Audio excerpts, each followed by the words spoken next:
Hello दोस्तों, आज हम लोग जानेंगे कॉन्स्टिट्यूशन ऑफ इंडिया के बारे में।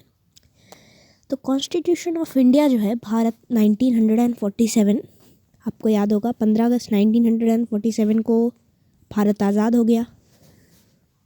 तो अभी तक जो है जो ब्रिटिश थे, जो अंग्रेज़ थे, उनके कानून लागू थे भारत पे, पर अब हम लोगों को खुद का कानून बनाना था।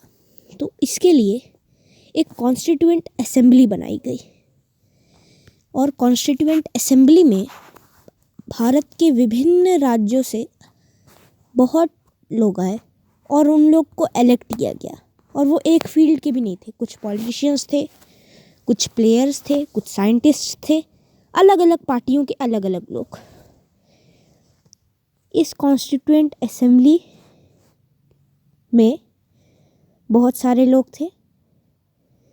कुछ लोग थे, जैसे कि कुछ मेंबर्स थे जो कॉन्स्टिट्यूएंट असेंबली थे, वो थे डॉक्टर राजेंद्र प्रसाद, पंडित जवाहरलाल नेहरू, मौलाना अब्दुल कलाम आज़ाद, सरोजनी नायडू, सरदार वल्लभ भाई पटेल और डॉक्टर BR अम्बेडकर। तो ड्राफ्टिंग कमेटी बनाई गई। कॉन्स्टिट्यूएंट असेंबली में ड्राफ्टिंग कमेटी बनाई गई। ड्राफ्टिंग कमेटी का काम था कॉन्स्टिट्यूशन को फ्रेम करना, उसको परखना। तो ड्राफ्टिंग कमेटी के हेड थे डॉक्टर BR अम्बेडकर।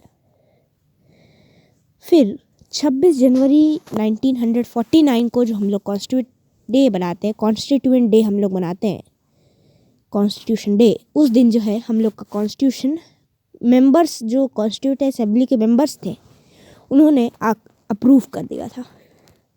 आप देख सकते हैं नेहरू जी इंडियन कॉन्स्टिट्यूशन को साइन कर रहे हैं। और हम लोग के कॉन्स्टिट्यूशन को बनने में 2 साल 11 month, 2 years 11 months and 18 days लगे। हम लोग के कॉन्स्टिट्यूशन में 395 आर्टिकल्स हैं और 8 शेड्यूल्स हैं। और 26 जनवरी को फाइनली हम लोग का कॉन्स्टिट्यूशन फोर्स में आ गया था, जिस दिन को हम मनाते हैं रिपब्लिक डे।